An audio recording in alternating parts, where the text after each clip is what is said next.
আকাশ গোষ্ঠীৰ উদ্যোগত ঢোলবাদন আৰু বিহুনাচ কৰ্মশালাৰ শুভাৰম্ভণি আজিৰ পৰা আৰম্ভ হৈছে বঙাইগাঁও জিলাৰ মানিকপুৰৰ এক অগ্ৰগণী সামাজিক সাংস্কৃতিক অনুষ্ঠান আকাশ গোষ্ঠীৰ উদ্যোগত 12 দিনীয়া ঢোলবাদন আৰু বিহুনাচ কৰ্মশালা মানিকপুৰৰ লক্ষ্মী মন্দিৰ প্ৰাংগণত 11 মাৰ্চৰ পৰা 22 মাৰ্চলৈ হ'বলগীয়া উক্ত কৰ্মশালাত বিহুনাচৰ মুখ্য প্ৰশিক্ষক হিচাপে উপস্থিত থাকিব DY 365 2024 বৰ্ষৰ বিহুৰাণী 2024 বৰ্ষৰ অসম কুঁৱৰীৰ দ্বিতীয় শ্ৰেষ্ঠ ধেমাজিৰ মুনুকন গগৈ সহপ্ৰশিক্ষিকা হিচাপে উপস্থিত থাকিব থিতিস্মিতা ৰায় মাইনু দাস নৱনীতা ৰায় অনুষ্কা দাস আৰু প্ৰিয়ৰাণা দাস ঢোলবাদনৰ মুখ্য প্ৰশিক্ষক হিচাপে উপস্থিত থাকিব মৰিগাঁৱৰ জ্যেষ্ঠ বিহুৱা বিধান কুমাৰ দেউৰী ৰথিন বৰ্মন ৰঞ্জিত দাস নৱজ্যোতি ৰায় হীৰক তালুকদাৰ আৰু জিন্টুমণি দাস আজি কৰ্মশালাখনিৰ শুভ উদ্বোধন কৰে মানিকপুৰ আঞ্চলিক মহাবিদ্যালয়ৰ অসমীয়া বিভাগৰ সহকাৰী অধ্যাপিকা ডক্টৰ ভনিতা ভট্টাচাৰ্যই উল্লেখনীয় যে উক্ত কৰ্মশালাখনিত ভৰ্তি মাচুল হ'ব 350 টকা আৰু ইচ্ছুক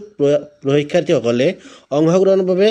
মানিকপুৰ চাৰিআলিৰ মানস এণ্টাৰপ্ৰাইজত যোগাযোগ কৰিব পাৰিব যোগাযোগ নম্বৰ 9678645451 অথবা 7044029384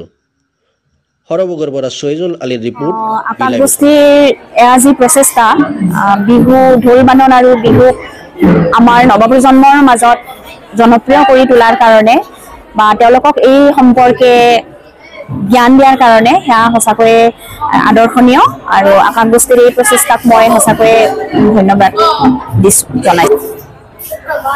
অতিকৈ চেনেহৰ মুগাৰে মুহুৰা ঐ তাতকৈ চেনেহৰ মাকো তাতকৈ চেনেহৰ ঐ ৰঙালী বিহু ঐ নেপাতি কেনে ঐ